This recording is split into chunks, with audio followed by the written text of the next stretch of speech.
तकबीर में कालेमा में नामज में अज़ामी तकबीर में कालेमा में नामज में अज़ामी ऐ नाम इलाही से मिला नाम मोहम्मद ऐ नाम इलाही से मिला नाम मोहम्मद सबाई बोली बलगल उला बिकमालिही कशफत दुजा बिजमालिही हसनत जमीउ खिसालिही सल्लु अलैहि वा आलिही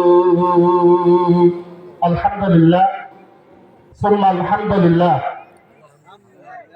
আল্লাহ তাবারক তাআলার দরবারে লাখো কোটি শুকরিয়া যে মহান রব্বুল ইজ্জাত আমাদেরকে এরকম একটা মহতী জলসা জালিসুর রহমান বেহেশতের বাগানে আসার জন্য বসার জন্য তৌফিক দান করলেন তার শুকরিয়া তার সবাই বলে আলহামদুলিল্লাহ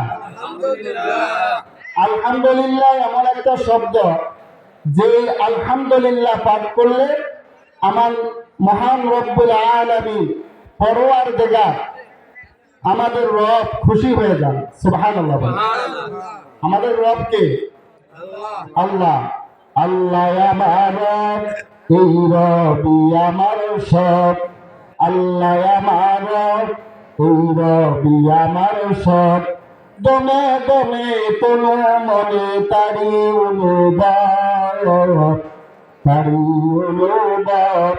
আল্লাহ আমার রব এই রবি আমার সব চিৎকার মারিয়া বলেন সুবহানাল্লাহ এই যে আলহামদুলিল্লাহ বললাম সুবহানাল্লাহ বললাম আল্লাহ সুবহানাহু তাআলার শুকরিয়া আদায় করলাম আল্লাহ সুবহানাহু তাআলা আমাদের উপর রাজি খুশি হয়ে গেলেন বান্দা যখন আল্লাহর শুকরিয়া আদায় করে আল্লাহ বড় খুশি হয়ে যান আমি এলাকার মুরব্বীদের বিশেষ করে বলতেছি যুবক ভাইদেরকে বিশেষ করে বলতেছি আজকে মা বোনদেরকে আমি বিশেষ করে বলতেছি এখানে কামার কুমুল্লি যে জালিসুর রহমান বেহেশতের বাগান সাজানো হয়েছে এটা আল্লাহ সুবহানাহু তাআলার বিশাল বড় একটা নিয়ামত ঠিক কিনা বলে নিয়ামত পাওয়া যে ব্যক্তি নিয়ামতের শুকরিয়া আদায় করে আল্লাহ সুবহানাহু তাআলা তার নিয়ামতটাকে বাড়ায় দেয় সুবহানাল্লাহ এজন্য আমরা এখানে জালিসুর রহমান বেহেশতের বাগানে এসে কোরআন এবং হাদিসের আলোচনা শুনে আমরা একটু বরকত নেওয়ার চেষ্টা করি আল্লাহ সুবহানাহু তাআলা আমাকে এখানে এনেছেন কোরআন এবং হাদিস থেকে কিছু কথা আমলের নিয়তে বলা এবং আপনাদেরকে আমলের নিয়তে শোনার তৌফিক দান করুন বলেন আমিন সমস্ত অবস্থায় তার শুকরিয়া আদায় করব আল্লাহ আরেকবার বলি আলহামদুলিল্লাহ আলহামদুলিল্লাহ কদ্দারা খায়রান ওয়া কাবালা والشكر لمن صور حسنا وجمالا فرد صمد عن صفة الخلق بريء ربنا عدمي خلق الخلق كمالا لا ضد ولا ند ولا حد لمولاه الآن كما كان ولم يلك زوالا مرحبا বলে আল্লাহ সুবহানাহু তাআলা আমাদেরকে কবুল করেছেন এই জন্য আমরা আসতে পারছি আল্লাহ সুবহানাহু তাআলা আমাদেরকে এখানে আনছেন আমাদের নিজ ইচ্ছায় কিন্তু আসতে পারি নাই আল্লাহ সুবহানাহু তাআলা তৌফিক দান করেছেন ঠিক কিনা বলেন এই জন্য আল্লাহর এক বান্দা বলেন আদমিয়া দাদাইবা জন্ম সলমা করদাই আয় খুদা কুরবা সুয়াম ইহসাবর ইহসা করদাই বলেন মারহাবা এখানে কিন্তু আলোচনা হয়, শব্দ কানে আসলে কথা বলা যাবে না, এখানে কথাগুলা বন্ধ করে দেয়। আল্লাহর বান্দা বলেন আদমিয়া দাদারিবা মুসলমা করদাই, ও আল্লাহ, ও আমার মাবুদ, ও আমার সৃষ্টিকর্তা পরওয়ারদিগার, আমি তোমার কৃতজ্ঞতা স্বীকার করি, প্রশংসা করি, শুকরিয়া আদায় করি এই কারণেই, কারণ তুমি আমাকে হায়ান জানোয়ার পশু পাখি জঙ্গলার বাঘ ভাল্লুক না বানাইয়া, শিয়াল কুকুর না বানাইয়া, বেড়া বকরি না বানাইয়া আমাকে শ্রেষ্ঠ সৃষ্টি আদম এবং আদমের সন্তান বানাইছে। বলেন সুবহানাল্লাহ। আল্লাহ সুবহানাহু ওয়া তাআলা আমাদেরকে কুকুর বেড়াল বেড়া বকরি না বানাইয়া আল্লাহ সুবহানাহু ওয়া তাআলা আমাদেরকে শ্রেষ্ঠ সৃষ্টি মানুষ বানাইছেন, ঠিক কিনা? আশরাফুল মাখলুকাত, সৃষ্টির সেরা জীব বানাইছেন। আজকে আমরা সেই সেরা জীব হইয়া আমাদের আমলের কারণে আমরা সর্বনিকৃষ্ট জাতিতে পরিণত হয়েছি, ঠিক কিনা? কারণ কি? আল্লাহর হুকুম মানি না, নবীর তরিকা মতো চলি না। আল্লাহর বান্দা বললেন, আল্লাহ তুমি আমাকে শুধু আদম বানাও নাই, মানুষ বানাও নাই, শুধু আমাকে শুধু মানুষ বানাইয়াই তুমি ক্ষান্ত হও নাই, মানুষদের মধ্যে আমাকে তুমি মুসলমান বানাইছো। বলেন সুবহানাল্লাহ। ঈমান নামক দৌলত আমাদেরকে দান করছেন। আমরা কি আল্লাহর কাছে কইছিলাম আল্লাহ তুমি আমাদেরকে মানুষ বানাও? আমরা আল্লাহর কাছে বলছিলাম আল্লাহ তুমি আমাদেরকে মুসলমান বানাও? বলছিলাম? কোনদিন দরখাস্ত করছি? না। আল্লাহ পাক রব্বুল আলামিন আমাকে আপনাকে দয়া কইরা মায়া কইরা মহব্বত করিয়া মানুষ বানাইলো। আমার শুধু মানুষ বানাইলো না, মানুষের মধ্যে শ্রেষ্ঠ मुसलमान बनाइलो। हम मुसलमान है मगर हमने मुसलमानी नहीं है, हमने ईमान है मगर हम मोमिन कामिल नहीं है। ठीक কি না বলে? আল্লাহর এক বান্দা বলে हम मुसलमान है मगर আমি আপনি মুসলমান, हमने मुसलमानी नहीं है, কিন্তু আমার আপনার মধ্যে মুসলমানের যে আদর্শ সেটা খুঁজে পাওয়া যায় না। ঠিক কিনা বলে?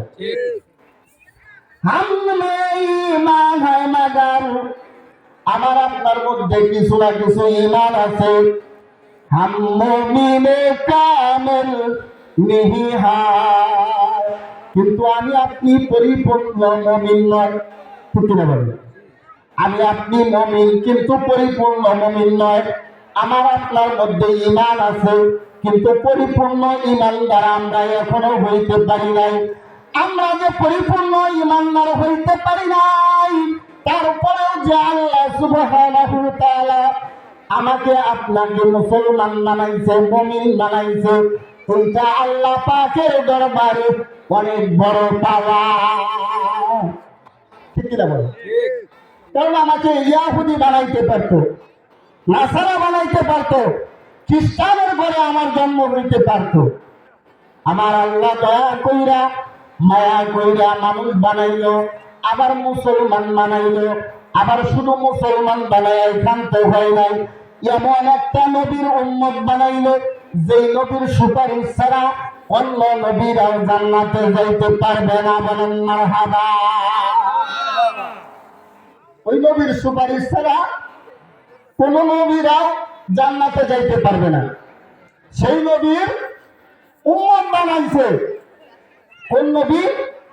সাইয়্যিদুল মুরসালিন, ইমামুল মুত্তাকিন, রাহমাতাল লিল আলামিন, ইমামুল আউয়ালিন আল আখিরিন বহরে সদকা রহমাতাল লিল আলামিন সাইয়্যিদুল কাউনাইন খাতামুল মুরসালিন আখির আবদ বুদ ফখরুল আউয়ালিন শুধু দাস রহমাতাল লিল আলামিন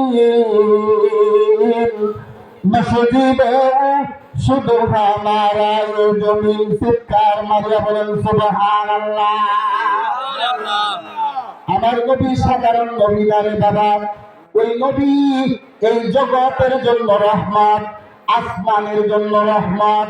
আবার এই পাহাড় পর্বত আছে, পাহাড় পর্বতের মধ্যে যত যা কিছু আছে সমস্ত কিছুর জন্য রহমত। সাগরের মধ্যে যত কিছু আছে সমস্ত কিছুর জন্য রহমত। জমিন এবং আসমানের মধ্যে যা কিছু আছে সমস্ত কিছুর জন্য রহমত। এটা আমার কথা না, আমার আল্লাহ পাক রব্বুল আলামিন ঘোষণা করে দিলেন, ও দুনিয়ার মানুষ, ও আমার হাবিব আপনি জানায় দিন, ওয়া মা আরসালনাকা ইল্লা রাহমাতাল লিল আলামিন। আল্লাহু আকবার। আপনি নবী সাধারণ কোন নবী নয়, আপনি হলেন রহমতের নবী। জমিনের জন্য রহমত, আসমানের জন্য রহমত, পাহাড়ের জন্য রহমত, সাগরের জন্য রহমত, এমনকি গর্তের পিপিলিকা থেকে শুরু করে সমুদ্রের মাছ পর্যন্ত যত সৃষ্ট জীব আছে সমস্ত সৃষ্ট জীবের জন্য আমার নবী রহমত। চিৎকার মারিয়া বলেন সুবহানাল্লাহ। শুধু তাই না রে বাবা, এই রহমাতুল লিল আলামিনের নবীর উম্মত হওয়ার কারণে আমরা এত মর্যাদা পাইছি। অন্য কোন নবীর উম্মত যেটাই সেটাই আল্লাহর কুদরতি পায়ে সিজদা দিতে পারত না। আল্লাহর কুদরতি পায়ে সিজদা দেওয়ার জন্য, আল্লাহ তাবারক তাআলার কাছে মাথা নত করার জন্য একটা নির্দিষ্ট জায়গা নির্ধারণ করে যা থাকতো, ওই নির্দিষ্ট জায়গায় যা নামাজ আদায় করতো, আল্লাহকে ডাকাডাকি করতো, আল্লাহর কুদরতি পায়ে সিজদা দিয়া আল্লাহকে রাজি খুশি করতো।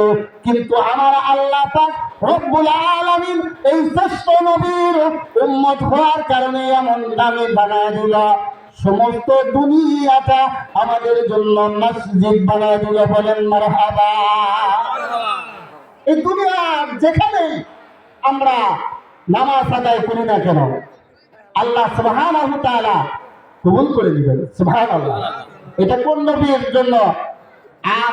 আখিরের নবী, আকাই নামদার তাজদারে মদিনা রাসূলুল্লাহ সাল্লাল্লাহু আলাইহি ওয়াসাল্লামের উম্মত হওয়ার বরকত। সুবহানাল্লাহ। আমার আল্লাহ বলেন, ও আমার বান্দারা, ও আখেরি জামানার নবীর উম্মতেরা, তোমরা জেনে নাও, তোমরা শুনে নাও, তোমাদেরকে আমি এমন বরকত দান করেছি, এমন নিয়ামত দান করেছি, আমার নবীর কারণে সমস্ত পৃথিবীটা আমি সিজদার জায়গা বানাই দিছি। তুমি যদি ঘরের মধ্যে নীরবে নামাজ আদায় করো, রাতের গভীরে উইটা উইটা নামাজ আদায় করো, আমি আল্লাহ নামাজটাকে কবুল করে দিব। মসজিদে নামাজ আদায় করো, নামাজটা কবুল করে নিব। পাহাড়ের চূড়ায় উইটা যদি নামাজ আদায় করো, আমি আল্লাহ কবুল করে নিব। এমনকি সাগরের মধ্যে তুমি বিশাল সাগরের ভিতর একটা জাহাজের মধ্যে অবস্থান করতেছ, ওখানেও যদি তুমি আমি আল্লাহর কুদরতি পায়ে সিজদা করো, আমি আল্লাহ কবুল করে নিব। এমনকি তুমি যাতায়াত করতেছ, ট্রেনে ভ্রমণ করতেছ, বাসে ভ্রমণ করতেছ, ওখানে সিটের মধ্যে বৈশা ইশারায় তুমি নামাজ আদায় করো, আমি আল্লাহ সুবহানাহু ওয়া তাআলা নামাজটাকে কবুল আর মঞ্জুর করব। বলেন সুবহানাল্লাহ। এখন বর্তমান যুগ ডিজিটালের যুগ, বর্তমান যুগ আধুনিক যুগ, কত কি আবিষ্কার করছে মানুষ, জ্ঞানকে রিসার্চ কইরা এমন সব কিছু সৃষ্টি করছে, এমন সব কিছু আবিষ্কার করেছে। এখন যাতায়াত আর ট্রেনে বাসে করা লাগে না, হেলিকপ্টার, বিমান, উড়োজাহাজের ব্যবস্থা আছে। বলেন সুবহানাল্লাহ। ওই উড়োজাহাজের মধ্যে, হেলিকপ্টারের মধ্যে আমি আপনি যদি যাতায়াত করতে থাকি, এমন অবস্থায় আল্লাহ পাক রব্বুল আলামিনের বিশেষ রহমতে এই দুনিয়ার জগতের মধ্যে নামাজের ওয়াক্ত টাইম হয়ে যায়, মুয়াজ্জিন আযান দেয়, আল্লাহু আকবার, আল্লাহু আকবার, আল্লাহু আকবার। মুয়াজ্জিন আযান দিয়ে দিল, এই জমিনের মধ্যে আযান পড়ে গেছে, ওই অবস্থায় নামাজের টাইম হয়ে গেছে। ওই আল্লাহর বান্দা যদি ওই হেলিকপ্টারের ভিতরে, জাহাজের মধ্যে ইশারায় নামাজ আদায় করে, আমার আল্লাহ সুবহানাহু ওয়া তাআলা কবুল করে নেবেন, বলেন সুবহানাল্লাহ। শুধু তাই নয়, বর্তমান জামানায় মানুষ রিসার্চ কইরা চাঁদে ভ্রমণ করেছে, চাঁদের জমিনে গেছে, ওখানে যাইয়াও যদি আল্লাহ সুবহানাহু ওয়া তাআলার কুদরতি পায়ে সেজদা দেওয়ার জন্য মানুষ কল্পনা করে, নিয়ত করে ফেলে, আমার আল্লাহ সুবহানাহু ওয়া তাআলা বলেন, বান্দা নিয়ত করতে দেরি, আমি আল্লাহ তোমার নিয়ত কবুল করতে দেরি করব না, বলেন সুবহানাল্লাহ। এটা কোন নবীর বরকত? আখিরি নবীর বরকত। শুধু তাই নয় রে বাবা, আল্লাহ সুবহানাহু ওয়া তাআলার বান্দা বলতেছেন, আমি আল্লাহ তোমার শুকরিয়া আদায় করি এই জন্যই যে শুধু আমি আদম হইলাম এইটা না, আমি মুসলমান হইলাম এইটা না, আমি আখিরি জামানার নবীর উম্মত হইলাম এইটা নয়, আমি যে তোমার শুকরিয়া আদায় করার মতো সুযোগ পাইছি, এইটা আমার জ্ঞানের দ্বারা আমি পাই নাই, আমি আমার ক্ষমতার দ্বারা আমি আদায় করতে পারি নাই, আমি আমার পাওয়ার বা শক্তির দ্বারা আদায় করতে পারি নাই। তুমি আমাকে তোমার শুকরিয়া আদায় করার কি করছো? তৌফিক দান করছো। তুমি তৌফিক না দিলে আমি আদায় করতে পারতাম না। আল্লাহ গো, তুমি যে আমাকে তৌফিক দান করলা, এই জন্য আমি তোমার শুকরিয়া আরো বেশি বেশি আদায় করি, বলেন সুবহানাল্লাহ। তাহলে আল্লাহ শুকরিয়া আদায় করার দরকার আছে কিনা? আমরা নাশুকুর হয়ে গেছি। এই দুনিয়ার জগতে আল্লাহর হুকুম, নবীর তরিকা ছেড়ে দিয়ে আমরা বিভিন্ন পন্থা অবলম্বন করতেছি। বর্তমান জামানায় এমন একটা সিস্টেম চালু হয়েছে, আমাদের যারা মা বোনেরা আছে তারা আমাদের কথা শোনে না, ঠিক কিনা বলেন?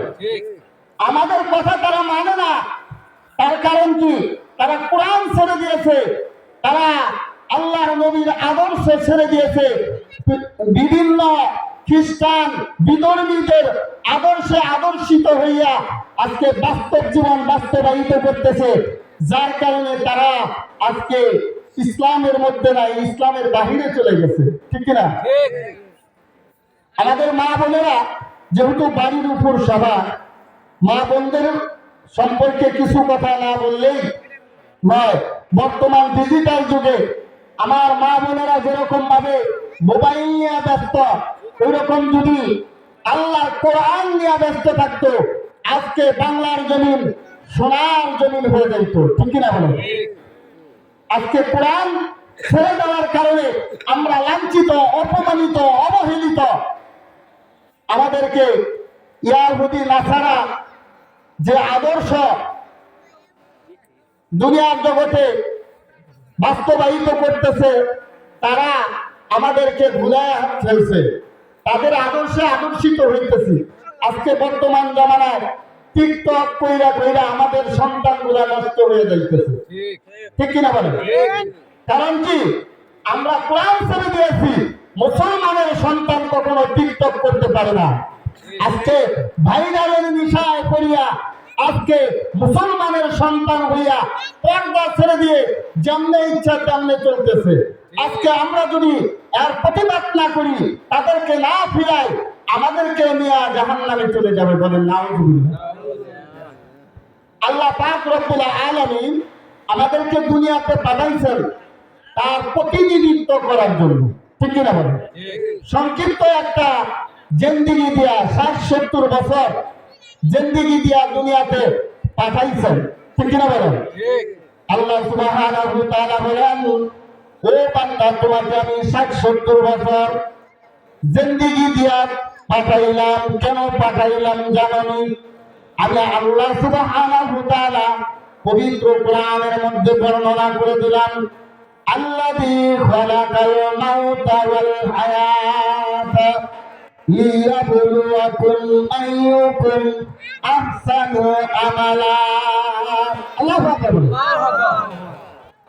ওই আল্লাহর দাসত্ব করো, ওই আল্লাহর গোলামি করো, ওই আল্লাহর হুকুম বাস্তব জীবনে বাস্তবায়িত করো। একমাত্র ওই আল্লাহর আইন সংবিধান দুনিয়ার জগতে মানো। আল্লাযী খালাকাল মাউতা ওয়াল হায়াতা, সুবহানাল্লাহ। আল্লাযী খালাকাল মাউতা ওয়াল হায়াতা, আল্লাহ বলছেন যে আল্লাহ মৌতটাকেও সৃষ্টি করছেন, আবার হায়াতটাকেও সৃষ্টি করছেন। সুবহানাল্লাহ। আগে সৃষ্টি করছেন মৌত, মৌত নামক রশি আমাদের গলায় ঝুলা